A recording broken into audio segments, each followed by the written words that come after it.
കല്യാണം കഴിക്കാത്തതുകൊണ്ട് കല്യാണത്തിന് പോയി കഴിക്കുന്ന ഒരു വീഡിയോയാണ് ഇവിടെ പങ്കുവയ്ക്കുന്നത്.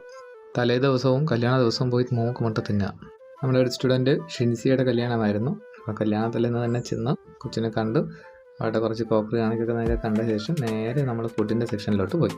ചപ്പാത്തി, ഒറട്ടി, പെറോട്ട, ഒപ്പം നല്ല ചൂട് ചിക്കൻ കറിയും ഉണ്ടായിരുന്നു. പൊറോട്ടയ്ക്കൊപ്പവും ചപ്പാത്തിക്കൊപ്പവും ഒറട്ടിക്കൊപ്പവും ആ ചിക്കൻ കറി നല്ല കോംബോ ആയിരുന്നു. ലൈവായിട്ട് അവിടെ പ്രിപ്പയർ ചെയ്യുന്നത് ആയതുകൊണ്ട് നല്ല ചൂടോടുകൂടി കഴിക്കാൻ കിട്ടി.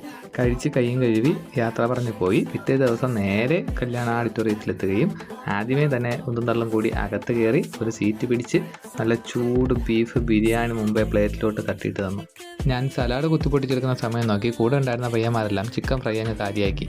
അതെൻ്റെ തെറ്റ് തന്നെയാണ്. ആദ്യമേ ചിക്കൻ ഫ്രൈ ഞാൻ കൈയെടുക്കേണ്ടതായിരുന്നു.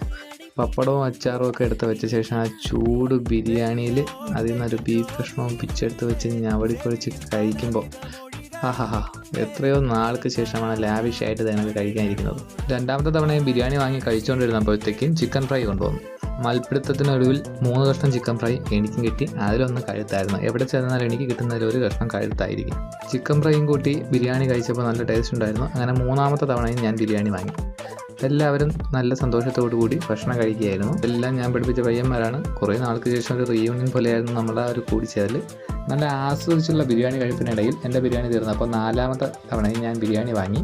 ബിരിയാണിയൊക്കെ ആസ്വദിച്ച് കഴിച്ച ശേഷം തണ്ണിമത്തനാണ് കഴിച്ചത്. പൈനാപ്പിൾ അതിന് മുമ്പ് തീർത്തു. പിന്നെ രണ്ടാമത് പൈനാപ്പിൾ വന്നപ്പോൾ അതിൽ നിന്ന് 2 കഷ്ണം എടുത്ത് കഴിച്ചു.